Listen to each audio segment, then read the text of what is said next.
এরপর যেটা আমরা আলোচনা করব সেটা হচ্ছে lack of innovative methods to apply the agricultural practices.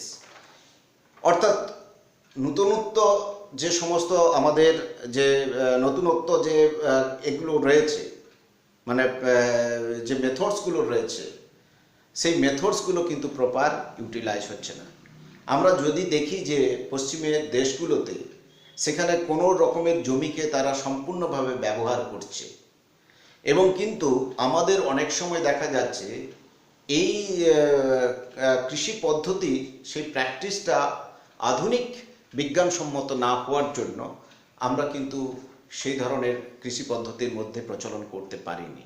যেমন কি না, একটা হচ্ছে যেটাকে বলছি আমরা যে রুট কাল্টিভেশন যেমন রয়েছে, বিদেশের রুট কাল্টিভেশন রয়েছে, গার্ডেন কাল্টিভেশনের মধ্যে রয়েছে, তেমনি ওয়াল কাল্টিভেশন মধ্যে রয়েছে।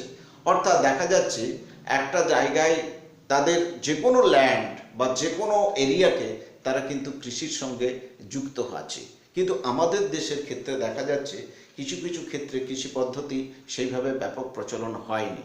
আমরা হয়তো কৃষি পদ্ধতিটাকে ব্যাপক করার চেষ্টা করছি, শুধুমাত্র ধান খাদ্যশস্য উৎপাদন নয়, সেখানে মৎস্য হতে পারে, উৎপাদন হতে পারে, লাইভস্টক ফার্মিং হতে পারে, সমস্ত রকমের যদি আমরা বা তন্তুজ ফসল, অর্থাৎ সেক্ষেত্রে দেখা যাচ্ছে যে আমাদেরও বিশেষ কিছু কিছু ফসল রয়েছে যেগুলো হচ্ছে কি ইন্টারন্যাশনালি সেটা হচ্ছে কি কোয়ালিটিটা সেভাবে আমরা মেনটেন করতে পারি না।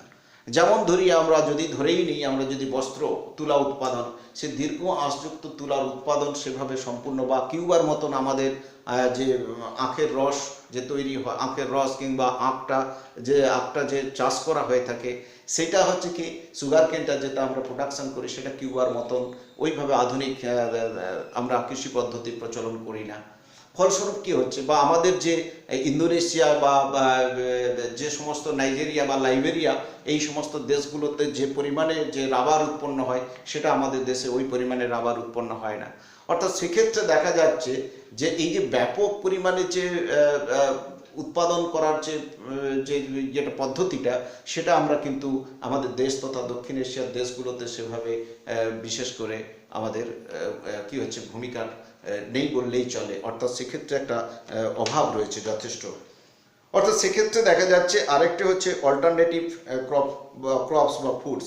আমাদের কি একই রকমের ক্রপস আমরা উৎপন্ন করে থাকি, ফলে দেখা যাচ্ছে এই যে ক্রপ রোটেশন পদ্ধতি সেটা কিন্তু আমাদের দেশে বিশেষ নয়। ধান তো ধানই উৎপন্ন করছি, কোনো জায়গায় গম তো গমই উৎপন্ন করছি।